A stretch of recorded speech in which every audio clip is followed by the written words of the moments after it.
Hello, welcome back to Delectable You. I am Lauren Lobley, and today we are making roasted pesto tomatoes, thanks to Ina Garten, where I got this recipe from. It's not vegan, but if you want to make it vegan, I can show you how to do that, so don't worry. What you're going to need is a serrated knife. I like to use a serrated knife when I'm cutting tomatoes because otherwise the tomatoes slip all over the place unless you have a really sharp knife, which most people really don't, but you should. But anyway, let's just avoid that conversation and just use a serrated knife. And also go ahead and preheat your oven to 425 degrees so that while you're chopping it gets nice and toasty for you. So we're going to cut these tomatoes into 1/2 inch thick. I've got about 2 pounds of large tomatoes, and I'm going to cut them and then I'm going to put them on the sheet pan, and then we're going to drizzle them with olive oil, salt and pepper, and oregano. Okay?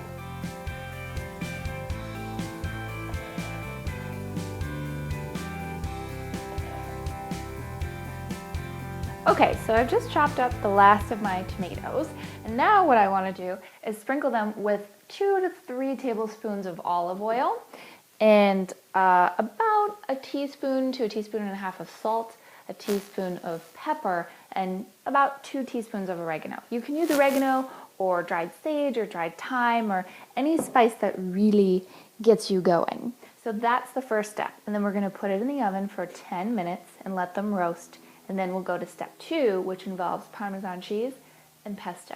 Yes, it gets better.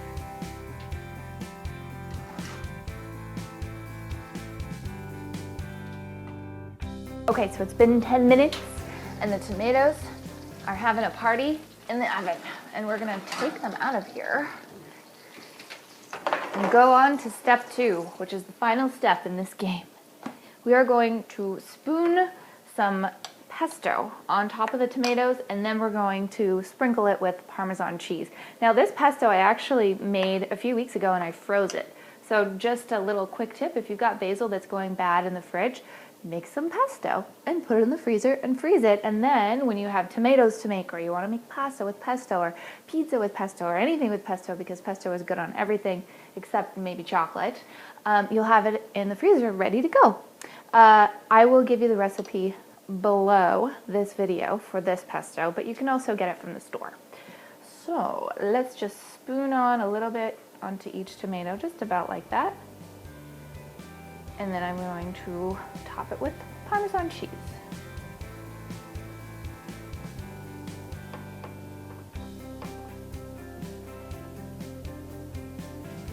Now I've got my Parmesan cheese, I'm just going to sprinkle this on. And then the tomatoes can continue their little party in the oven. Now the recipe calls for about 1/2 cup, but as you can see, I'm not really measuring, I'm just eyeballing it. So you can go ahead and do the same thing. More cheese, less cheese, whatever you want.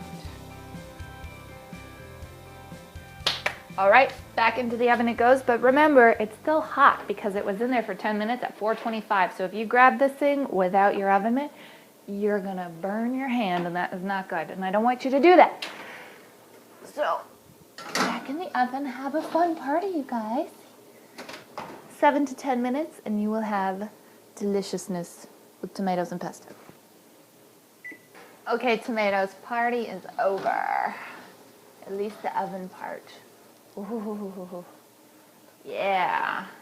All right, so this is exactly what I'm looking for. If you'd like it to be a little bit more brown on the top, you can leave them in for a little bit longer, or you can put it under the broiler so that the cheese gets nice and brown on the top. Whatever you want to do is fine, but these are good for me. So now go ahead and make these for your family, for your friends, or for whoever you want. Apparently I can't speak. And I'm really happy that you joined me again today. This is Lauren with Delectable You, and I hope to see you again next time. Enjoy!